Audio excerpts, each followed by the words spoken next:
쪽에 앉아야 맞는 것 같은데요. 네, 오늘 구글 AI 누구나 사용할 수 있는 AI 미래에 대해서 진행을 맡게 된 구글 클라우드 팀에서 일하고 있는 장현덕입니다. 반갑습니다. 오늘 두 분 전문가들과 함께 이 세션 진행하게 돼서 영광으로 생각하고요. 오늘 토론에 참여해 주신 두 분을 제가 간략히 소개해 드리겠습니다.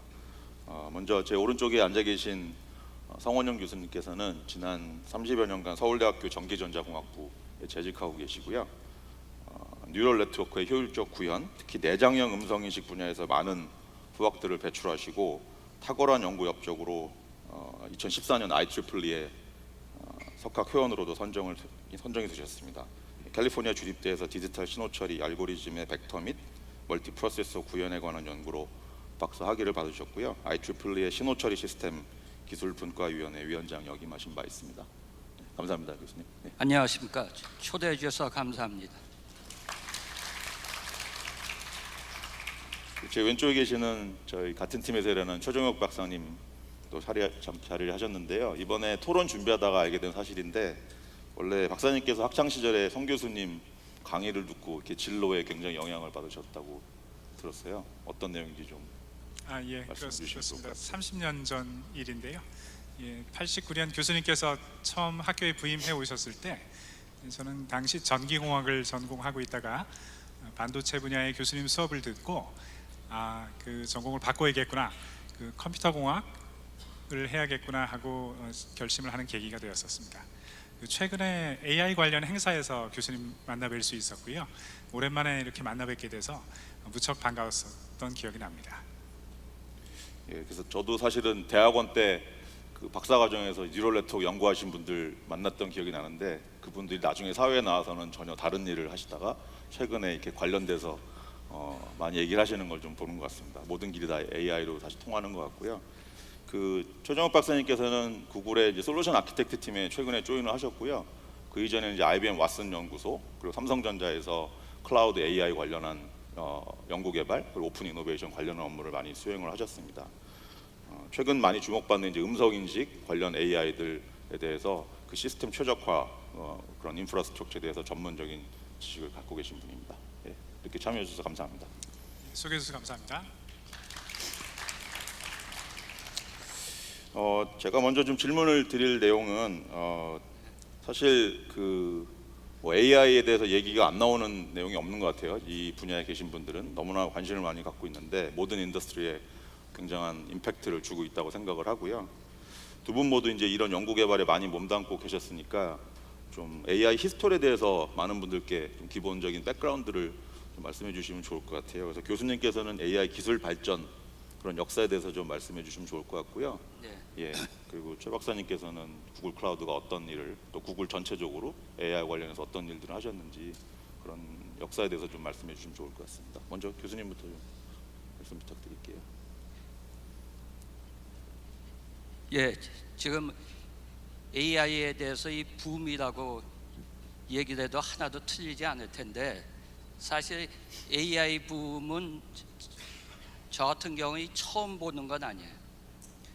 제가 이 전자공학 시작하기 전이지만 1960년대에도 이렇게 AI 붐이 있었는데 그때는 사람의 요 신경세포에 대한 어떤 바이올로지컬한 어떤 구조가 밝혀지면서 그걸 갖다가 이 모방을 한 어떤 AI를 갖다가 사람들이 시도했었고 심지어 그때는 컴퓨터로 그것을 소프트웨어를 짜서 만든 것이 아니고 아날로그 회로로 만들기도 했었어요. 예, 그런데 당연히 그 당시에 컴퓨터도 좋지가 않고 그랬었기 때문에 굉장히 조그만 스케일에서 가능성만 이렇게 보여주었고 네, 그래서 그것이 응용이나 이런 걸로 가지 않았었고 그쪽 연구하시는 분들은 약간 사기꾼이라든가 그런 식의 취급도 받았고 그 다음에 AI가 또 한 번 붐을 일으켰던 때는 1980년대인데요. 제가 그때 박사학위 받을 텐데 그때는 요 AI에다가 그 당시에 컴퓨터는 이제 어느 정도 성능이 됐었기 때문에 룰 기반으로 어떠한 조건을 만족하면 무엇으로 간다. 그런 식으로 다 해서 대표적인 것이 마이신이라고 해서 약사가 약을 갖다 조제하는데 굉장히 약의 종류가 많으니까 약들 간에 서로 이렇게 같이 복용을 하면 안 된다든가, 어떠한 병에 히스토리가 있는 사람은 이 약을 복용하면 안 된다는 걸 가르쳐 주는 식으로다가 만들었었는데, 그리고 음성 인식 분야에서는 가우시안 믹스처 모델이라든가 어떤 통계 모델을 이용한 방법들이 나왔었는데, 그런데 그러한 것들이 음성 인식의 경우에도 보는 것처럼 한 1990년대까지는 성능 향상이 꾸준히 오다가 결국은 이렇게 정체가 되었었어요. 정체가 돼서 음성 인식의 경우에도 그것을 열심히 하던 사람들은 다 떨어져 나가고, 그러다가 2010년 무렵이 되면서부터 AI가 다시 1960년대 얘기하던 어떤 사람의 신경세포를 모방한 방식으로 다시 한번 이렇게 각광을 받고 좋은 성능을 내게 되어 있는데, 그때랑 비교할 때 컴퓨터의 성능이 한 100만 배 이상 증가되었고, 그 다음에 인터넷이라든가 휴대폰에 의해서 이미지라든가 아니면 음성 데이터가 또 엄청 많이 쌓였고, 거기에 추가로 약간의 더 훈련 방법들이 더 이렇게 개발이 돼서 컴퓨팅 성능과 그 다음에 대량의 데이터, 그 다음에 훈련 방법이 추가가 돼서 지금의 AI 붐이 이뤘다 생각하고, 그 다음에 제가 한 4, 5년 전에 볼 때에도 하도 붐이 많이 있었으니까는 저는 좀 의심이 좀 많은 사람이에요. 그래서 이 붐이 언제 꺼지나 이런 생각도 했었는데 이번에는 진짜라고 생각합니다. 네, 감사합니다. 정영님 어떠세요? 구글 입장에서 그동안 변해왔던 부분에 대해서 좀 말씀해 주시면 좋을 것 같습니다. 예, 구글에서도 지난 2000년 정도부터 어떤 회사보다도 AI를 열심히 했고 잘한 회사라고 생각을 하는데요. 구글의 모두가 잘 아시는 그 구글의 미션, 세상의 모든 정보를 정리해서 유용하게 사용할 수 있게 하는 그 일을 수행하는데 AI 기술이 굉장히 중요하기도 했었고요. 또한 그 과정에서 그런 대규모 글로벌 서비스를 제공하는데 필요한 컴퓨터와 데이터 인프라스트럭처를 잘 확보해 놓을 수 있었기 때문에 AI를 개발하는데 큰 원동력이 되었던 것 같습니다. 예, 이게 두 분께서 각자 다른 이제 그 백그라운드에 대해서 잘 정리를 해주신 것 같은데요. 교수님께서는 이제 기존의 음성 인식 기술에서 사용하던 기술에서 이 딥러닝 기반으로 이렇게 전환이 돼가면서 그걸 또 연구 현장에서 직접 이끌어 오시고 계시잖아요. 그래서 그런 딥러닝 기술이 음성 인식 또 이런 부분에 대해서 어떻게 영향을 주고 있는지, 직접 수행하신 연구로 인해서 알고리즘이 어떻게 최적화돼가고 있는지 그런 것들을 좀 말씀해 주시면 좋을 것 같습니다. 그래서 제가 이쪽 인공신경망으로다 본격적으로 이 발을 들여놓게 된 것이 2013년 아이캐스프라고 해서 그거는 신호처리랑 음성 인식에 관한 학회인데, 거기 가서 보니까 기존의 어떤 통계적 모델을 하는 방법은 확연히 떨어지고, 그 다음에 힌튼 교수가 그 당시에 논문을 발표했었는데 뉴럴 네트워크를 갖다 일부에만 적용했음에도 불구하고 10년 이상 정체됐던 것이 확 이렇게 그 장벽이 뚫리는 것을 사람들이 다 이렇게 경험을 하게 되면서 사람들이 일로 다 몰리게 됐죠. 그 다음에 제가 이 신호 처리 시스템에 대해서 이렇게 IEE에서 이렇게 활동을 많이 했었는데요. 그것이 거기서 제가 많이 했던 연구가 뭐냐면 고정소수점 연구인데, 고정소수점은 뭐냐면 지금 컴퓨터에서는 주로 부동소수점이라는 것은 신호 하나를 32비트로다가 나타내는 거니까 굉장히 정밀하게 나타내는 방식이에요. 그런데 비해서 제가 하던 방식은 간단한 신호를 낮은 비트 수로 나타내자. 그리고 제가 생각할 때 사람의 뇌에서 그렇게 신경 신호가 그렇게 높은 정밀도로 간다라고 생각지는 않았어요. 그래갖고 제가 고정소점 최적화 기법을 신경신호 처리에 적용해서 굉장히 하여튼 요즘 각광을 받고 있고, 이것이 AI 연구가 많은 분야에서 이렇게 서로 콜래버레이션 돼서 해야 될 이유이기도 합니다. 그 딥러닝 기술 발전이 사실 음성 인식만이 아니라 이미지 인식도 굉장히 많은 영향을 주고 있다고 들었는데요. 그 부분은 어떠신가요? 그렇죠. 그래서 음성 인식보다 더 먼저 된 것이 여기 물체 인식인 거죠. 이미지넷이란 것이 2009년도 만들어졌는데, 이것을 가지고서 2010년에 이미지넷 라지 스케일 비주얼 레코니션 챌린지라는 걸 만들었어요. 그럼 이미지넷에서 한 것이 무엇이냐? 인터넷을 뒤져서 수백만 장, 지금은 1,400만 장에 이르는 이미지를 인터넷에서 이렇게 공개된 걸 다운로드 받아서 거기다가 이렇게 사람을 많이 동원을 해서 레이블을 갖다가 바운딩 박스를 만든 다음에 이것은 고양이다, 이것은 개다 하고 레이블을 갖다 맞춰서 말하자면은 빅데이터를 만들어주고 훈련 데이터를 주고서 컨테스트를 여니까는 공동의 어떤 플랫폼을 가지고서 사람들이 경합을 하게 됐는데, 거기서 알렉스 넷이란 것이 2013년인가 나오면서부터 기존에 비해서 또 에러율을 절반으로 떨궜어요.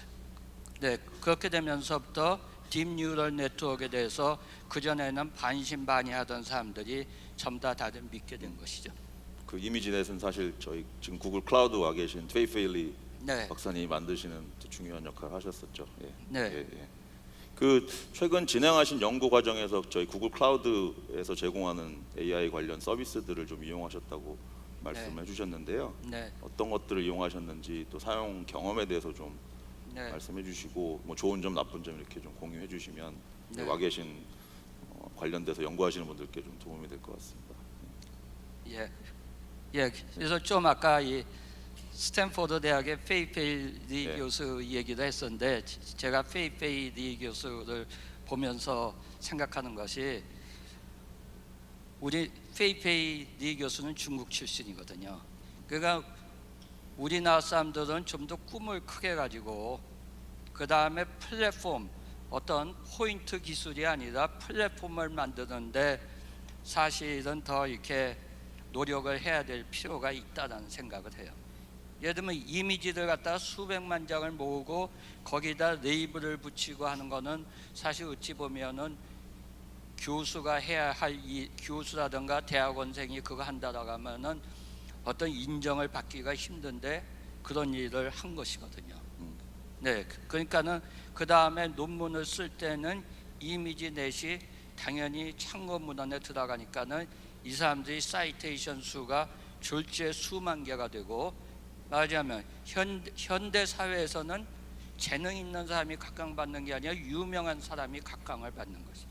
재능하고 유명한 거하고 뭐가 다르냐라고 생각할 수 있지만 주변에 재능 있는 사람이 유명한 사람보다 더 많다고 생각해요. 그리고 저희가 왜 구글 클라우드를 쓰느냐? 당연히 학교는 이렇게 컴퓨터를 늘 사용하지 않습니다. 교수도 그렇고 학생도 그렇고 뭐 개미처럼 일하는 사람이 아니고 스프린터라고 생각할 수도 있어요. 예를 들면은 1년에 2번 저희가 ICML이라든가 닙스 학회가 있는데, 그 학회를 앞두고서는 한 달 동안 밤을 새우는데, 그때는 당연히 우리가 가지고 있는 컴퓨터보다 훨씬 많은 대수의 컴퓨터가 필요하고 평소에는 뭐 논다고 생각해도 돼요. 그러니까는 클라우드 같은 컴퓨팅 서비스가 굉장히 필요합니다. 그리고 두 번째, 저희가 올해 한 연구는 인공신경망을 고정소점 구현했을 적에 말하자면 이론적 성능치랑 이것이 맞나를 확인하는 것이었어요.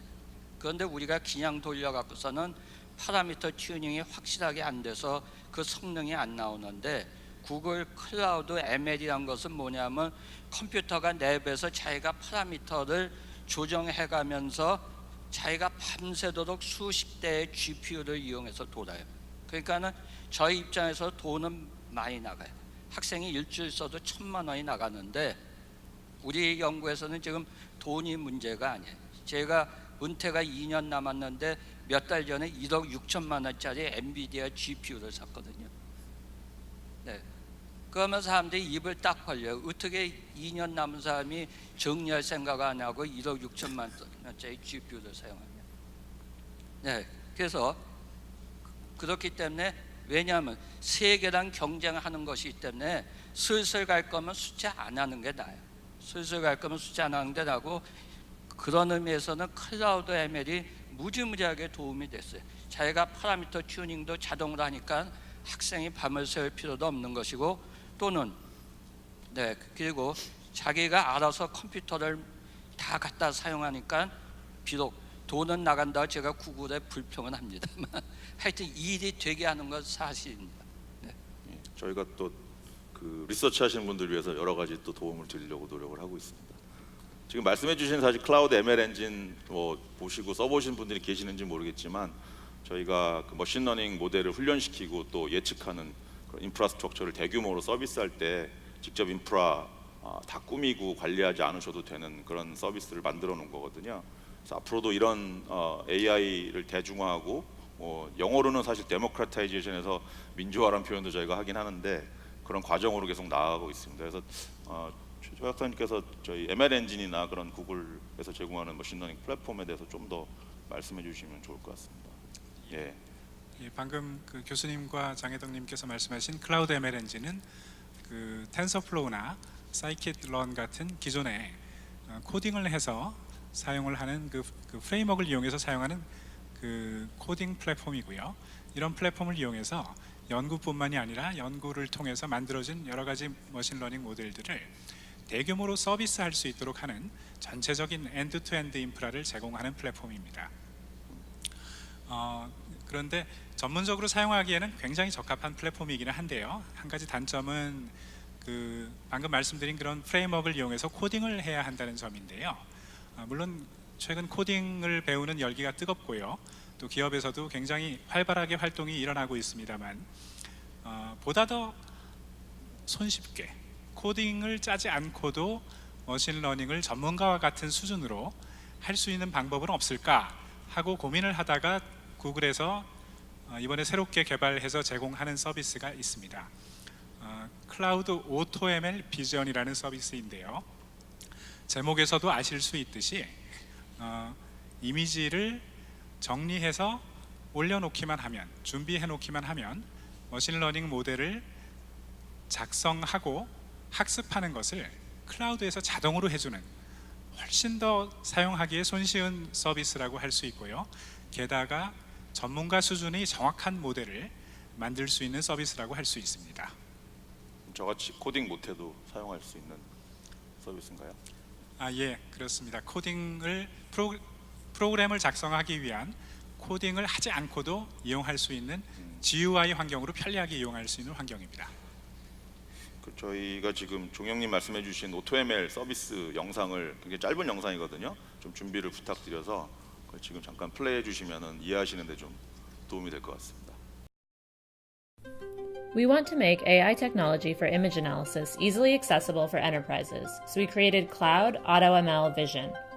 Currently, to perform image analysis on Google Cloud Platform, developers can use the Vision API to access a pre-trained model or design and train a custom model with Cloud Machine Learning Engine. Let's say you're a meteorologist and want to train a model to identify different types of clouds, like cumulus, cumulonimbus, or stratus, to predict upcoming weather patterns or flight plans. If you tried this with the Vision API, here are the labels you'd get back. It wasn't trained specifically to identify different types of clouds. What if you want to train a model to classify images specific to your dataset without writing model code? Cloud AutoML Vision lets businesses and developers with limited machine learning expertise train custom vision models for their own use cases. Developers can upload their own labeled or unlabeled dataset, train and manage their models, and use those models directly from the cloud to make predictions. Let's take a look at the AutoML UI. Begin by uploading your images to Cloud AutoML. Then, press the Train button to train a custom model on your image dataset. When training completes, analysis and stats of the model quality are available directly in the AutoML UI. Next, use your model to generate a prediction on new data, either in the UI or with a simple REST API call. This process is easy from start to finish. Simply upload your data, and Cloud AutoML Vision will handle scalably training and serving the high-quality model. You can learn more here. 어떠신가요? 사실 국내에서 엔터프라이즈 고객 한 고객사에서 엔지니어분들이 수년간 이런 모델을 만들어 오신 거기서 나오는 정확도보다 이거 가지고 일주일 만에 더 높은 정확도를 냈다고 하십니다. 그만큼 그분 실제 쓰시는 분들이 많이 놀라셨다고 하고요. 이 외에도 이제 저희가 사실은 구글 랩에서 사용하고 또 최근에는 이제 외부도 제공을 하고 있는데 전용 가속기 하드웨어 있잖아요. 이제 구글 I/O에서도 계속 소개를 드리고 있고요. 저희 TPU라는 텐서 프로세싱 유닛에 대해서도 좀 말씀해 주시면 좋을 것 같아요. 예, 그렇습니다. 2013년이죠.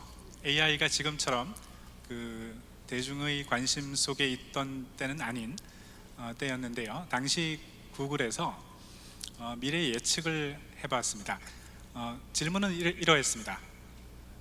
안드로이드 사용자가 모든 사용자가 하루에 3분씩 음성인식 어시스턴트 서비스를 사용한다면 어떻게 될까? 라는 질문을 하였는데요. 여러 엔지니어들이 모여서 분석을 한 결과 구글의 당시 데이터 센터 인프라스트럭처의 규모가 2배 이상 빠르게 확장되지 않으면 그런 사용자의 요청을 원활하게 처리할 수 없다는 결론에 도달을 하였습니다. 그렇게 해서 개발을 착수하기 시작했고 지금 저희가 사용하고 있는 것이 TPU라는 하드웨어 가속기인데요. 간단하게 말씀드려서 우리가 만든 머신러닝 모델을 가속화시켜주는 일종의 엔진이라고 볼 수가 있습니다. 지금 구글 서비스에 전체적으로 적용이 되어 있고요. 게다가 클라우드 TPU 서비스로서 제공이 되기 때문에 구글 클라우드를 사용하시면 TPU를 바로 사용해 보실 수가 있습니다. 지금 이제 구글에서 머신러닝 관련 서비스들을 성 교수님 말씀해주신 클라우드 ML 엔진이라든지 또 지금 영상으로 보신 오토 ML 또 이런 TPU 같은 전용 가속기 하드웨어 여러 가지 형태로 각자 니즈에 맞도록 이렇게 제공을 해드리고 있는데요.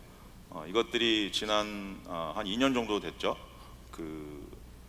구글이 이제 처음으로 오픈 소스로 공개한 텐서플로우라는 그런 기술 덕택에 많이 활성화가 되었다고 생각을 합니다. 그래서 구글이 가진 이런 서비스들을 또 비즈니스 분들이 쉽게 사용할 수 있게 API 형태로 또 제공을 해오고 있잖아요. 거기에 대해서도 좀 더 설명을 해주시면 좋을 것 같습니다. 예, 그렇습니다. 가장 손쉽게 사용하실 수 있는 형태의 AI 서비스인데요. 예를 들어서 비전 API라든가 스피치 그리고 번역 API 같은 API들이 있고요. 또한 챗봇을 굉장히 손쉽게 만드실 수 있는 다이얼로그 플로우라는 서비스, 영상 분석을 손쉽게 하실 수 있는 비디오 인텔리전스 서비스와 같은 서비스가 있습니다. 최근 국내 대기업들을 중심으로 대고객 서비스에 이런 API 서비스를 사용해서 굉장히 좋은 호응을 받은 사례들이 속속 등장하고 있습니다. 이렇게 다양하게 저희가 서비스를 제공해 드려서 정말 모든 인더스트리에서 고민하시는 그런 과제들, 어려운 문제들, 또 새로운 비즈니스를 창출할 수 있는 거에 저희가 기여를 하고 또 거기서 이제 나올 수 있는 비즈니스들에서 저희가 많은 기대를 하고 있습니다. 앞으로 이제 다가올 좀 미래 AI 모습에 대해서 좀 말씀을 나누면 좋을 것 같은데요. 특히 최근에는 뭐 전산 관련 전공이 아니더라도 머신러닝 코스 학교에서 열리면은 다 엄청나게 수강 신청을 한다고 들었거든요. 그래서 그런 전산학이나 개발에 관심이 있는 많은 분들이 배우고자 한다고 들었는데 교수님 어떠세요? 학교에서 지금 벌어지는 상황에 대해서 좀 말씀해 주시면 좋을 것 같습니다. 예, 그래서 이게 한 2년 전이나 한 3년 전에는 전기공학 하는 학생들은 이렇게 머신러닝을 갖다 한 과목이라도 들어야 한다 이렇게 생각을 했었는데 제가 작년에는 서울대학교 내 공학전문대학원에다가 AI 네, 과목을 갖다 하나 개설했었는데 학생들이 어디서 많이 왔냐면 한 100명이 수강 신청했었어요. 공학전문대학원이라 한 10명쯤 놓고 저는 좀 쉽게 강의하자 이렇게 생각했는데, 그럼 이 학생들이 공학전문대학원 학생들이 많지 않기 때문에 그럼 100명이 어디서 왔냐 봤더니 농대생이라든가 그다음에 건축가, 그다음에 생물학과, 그다음에 경영대.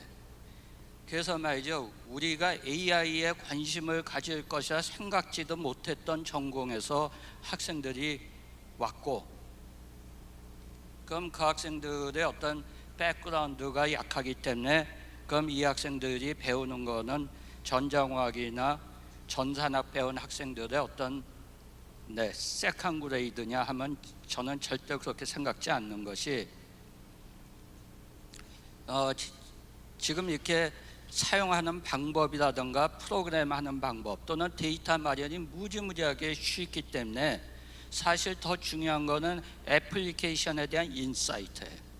AI를 갖다가 건축에 어떻게 사용할지, AI를 원자력 공학에 어떻게 사용할지, 그거는 그 전공하는 사람들이 제일 잘 알고 있죠. 네, 거기에 대해서는 힌튼 선생님을 모셔다 놔도 대답할 수가 없는 것이죠.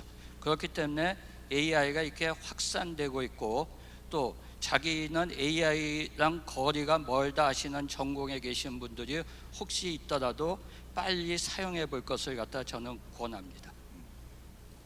조영님 어떠세요? 구글에서 이런 교육 또 학생들이 AI에 쉽게 접근할 수 있도록 여러 가지 활동들을 하고 있는데 거기에 대해서 좀 말씀해 주시면 좋을 것 같습니다. 예, 구글 클라우드 서비스를 이용해서 AI 서비스를 손쉽게 접해 보실 수가 있는데요. 구글에서는 그 외에도 여러 가지 그 교육 그 저변을 넓히고 그 기술을 보편화하기 위해서 여러 가지 교육 기회를 제공하고 있습니다. 온라인 강의들이 한국어로도 번역이 되어서 제공이 되고 있고요. 그리고 그 교육과 연구에서 그 AI를 체험하실 수 있도록 구글 연구소에서 특별히 사용하고 있는 콜랩이라는 그 AI 체험 환경을 무료로 제공해드리고 있습니다. 게다가 아까 그 장 총괄님께서도 말씀해 주셨는데 텐서플로우라든가 또는 데이터 사이언스의 플랫폼이라고 할 수 있는 커뮤니티라고 할 수 있는 캐글과 같은 사이트들을 통해서 다양한 그 머신러닝 AI 기회를 제공해드리고 있습니다. 캐글에 대해서는 조금 더 부연 설명해 주실 수 있으면 좋을 것 같은데요. 많은 분들이 어느 정도 알고 계신지 모르겠지만 예. 캐글은 데이터 사이언티스트들이 모인 일종의 공유 경제 플랫폼이라고 할 수 있고요. 그 모두 같이 모여서 어떤 문제를 해결해 나가는 방식의 접근 방법을 취하고 있습니다. 예를 들어서 어떤 회사가 굉장히 그 중요한 문제를 풀고 싶은데 내부에서 회사 안에서만 가지고 있는 아이디어보다 전 세계에 있는 뛰어난 데이터 사이언티스트들이 이 문제를 어떻게 풀 것인가 하는 그 의견을 듣고 싶을 때 캐글과 같은 서비스를 사용을 하고요. 이제 그런 사이트를 사용을 해서 예를 들어서 그 질병을 치료하는 알고리즘을 새로 개발한다던가 또는 어떤 그 광산에 매장된 혹은 그 유정에 매장된 그 원유가 어디에 매장이 되어 있는지를 찾는다던가 하는 데에서 기존 방법에 비해서 굉장히 뛰어난 결과를 얻을 수가 있었습니다. 캐글은 2년 전에 구글에서 구글 클라우드에서 캐글을 인수를 하였고요.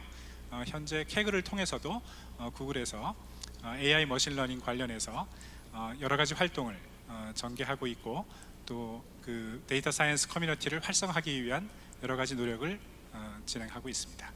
네, 고맙습니다. 교수님, 그 뭐 농대, 경영대, 뭐 건축학 이런 분들 많이 이 머신러닝 클래스에 참여해서 듣고 있다고 하셨는데, 네. 그래도 사실은 그분들이 그런 코스를 듣는데 장벽이 좀 있을 것 같다는 생각이 들어요. 그래서 이런 AI 교육의 미래가 어떻게 더 돼야 쉽게 또 많은 분들이 접근할 수 있을지 그런 부분에서 좀 더 말씀해 주시면 좋을 것 같습니다. 예, 그래서 AI를 배우는 데는 가장 좋은 툴이 역시 지금 구글이 인수해서 운영하고 있는 유튜브라고 생각해요.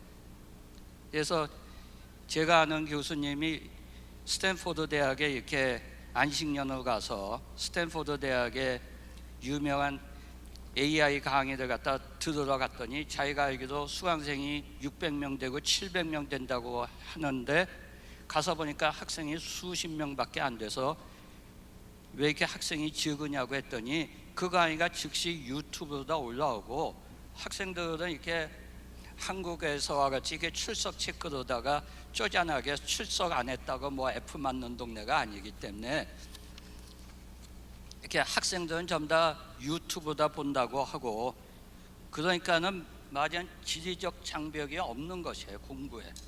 또 그리고 유튜브를 갖다 보시면 알겠지만 이제 영어 캡션이 됩니다.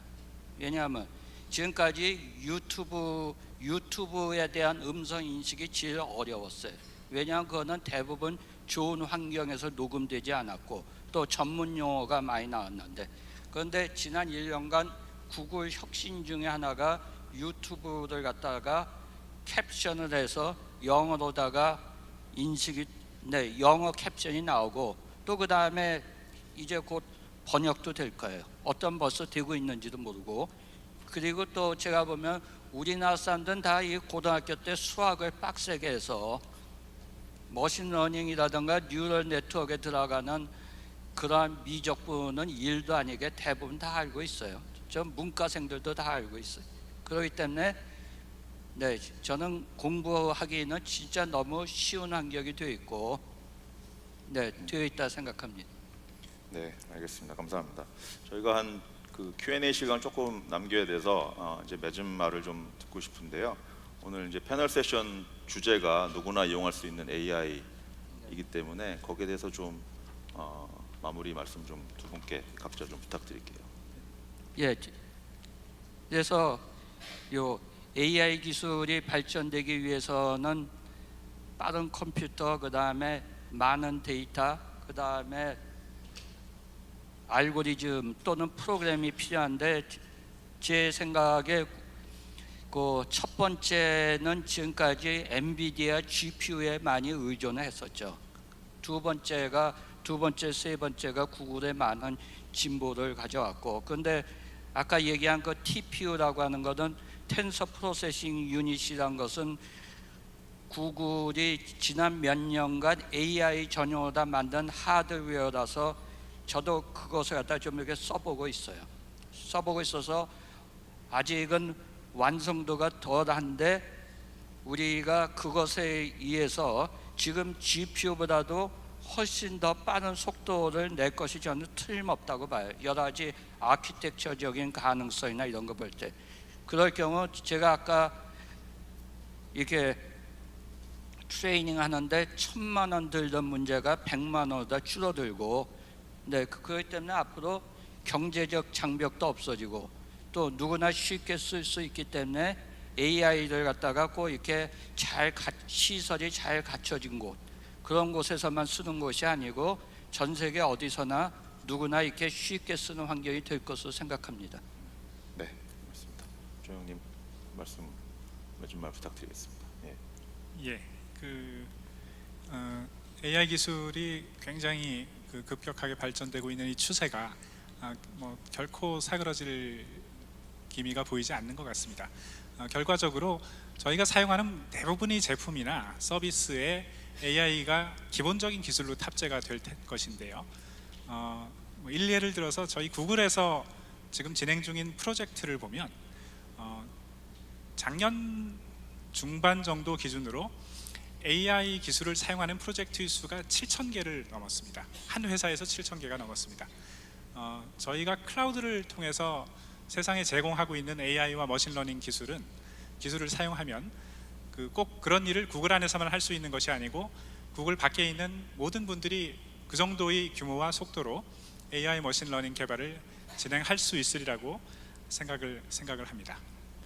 네, 두 분 모두 감사드리고요. 구글에서는 저희가 사실 보유한 앞으로도 계속 진화시켜 나갈 여러 기술들을 구글 클라우드를 통해서 외부에 있는 기업 고객 개발자분들께 제공을 해드리는 게 저희 사명입니다. 그래서 오늘 이제 주제를 저희가 가지고 얘기한 AI뿐만이 아니라 여러 가지 컴퓨팅 자원, 툴들 이런 것들을 제공하기 때문에 지금까지 생각하셨던 클라우드는 기존의 IT 인프라스트럭처를 그냥 비용 절감하는 그런 차원이 아니라 지금까지 생각하지 못했던 새로운 비즈니스를 만들어내고 정말 풀기 어려웠던 난제들을 해결하는 그런 곳으로 생각해서 많은 분들이 검토하시고 저희가 좋은 파트너십이 될 수 있기를 기대하겠습니다.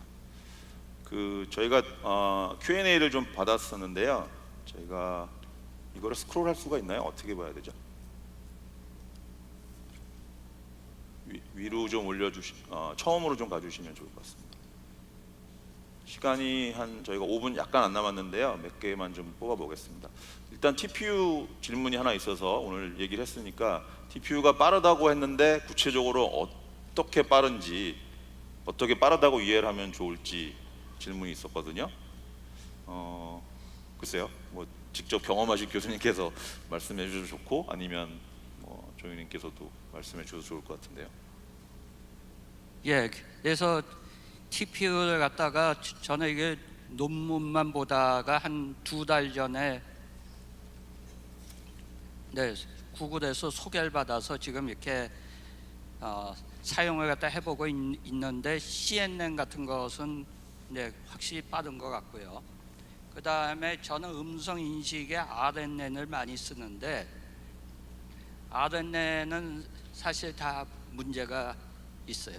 예를 들면은 RNN은 그러니까 엔비디아 GPU 제가 1억 6천만 원짜리 샀는데 거기서도 전혀 빨라지지가 않고, 그 다음에 TPU 같은 경우 지금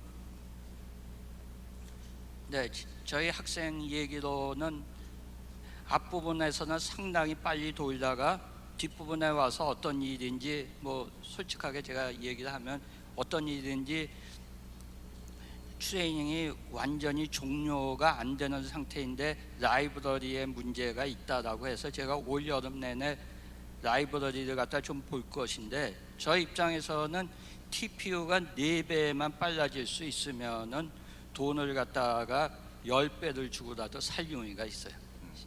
제가 옛날에 슈퍼컴퓨터 했는데 슈퍼컴퓨터는 속도가 10배가 빨라지면 가격을 얼마를 받냐? 100배를 받거든요.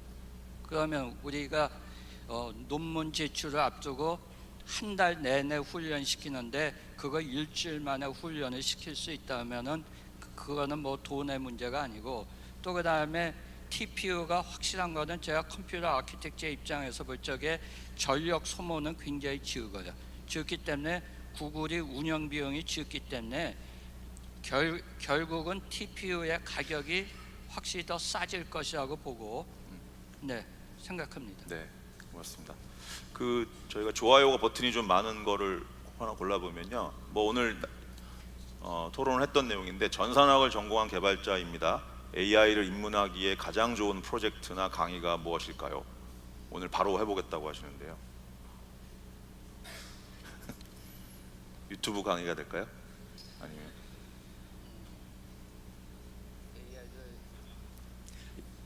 제가 잠깐 답변을 드리겠습니다. 성 교수님 강의를 추천하실 것 같지는 않아서요. 당연히 성 교수님께서 진행하고 계신 강의가 좋은 강의라고 생각을 합니다. 제 딸 아이가 지금 고등학생인데 지금 AI를 배우고 있습니다. 당연히 대학생은 아니라서 이렇게 성 교수님께 가르침을 받을 수는 없는 상황인데 집에서 이제 혼자 학습을 하고 있는데요. 제가 여러분들께 이렇게 추천을 받은 결과 온라인 강의 중에서는 구글에서 제공하고 있는 크래시 코스가 있고요. 그리고 더해서 deeplearning.ai라는 전 스탠포드 교수 앤드루 응이 제공하고 있는 딥러닝 강의 코스가 괜찮은 코스로 추천을 받고 있는 것으로 알게 되었습니다. 저희가 시간이 부족해서 질문은 좀 2개만 받고요. 나머지는 저희가 구글 클라우드 부스가 앞에 있기 때문에 거기서 좀 저희가 계속 있을 예정이거든요. 그래서 궁금하신 분들은 저희 오셔서 좀 얘기를 나눌 수 있으면 좋겠습니다. 그럼 다시 한번 오늘 참석해 주신 성원 교수님, 그다음에 조정혁 박사님 감사드리고요. 오늘 패널 세션 관심 갖고 들어주셔서 고맙습니다. 네, 감사합니다. 네.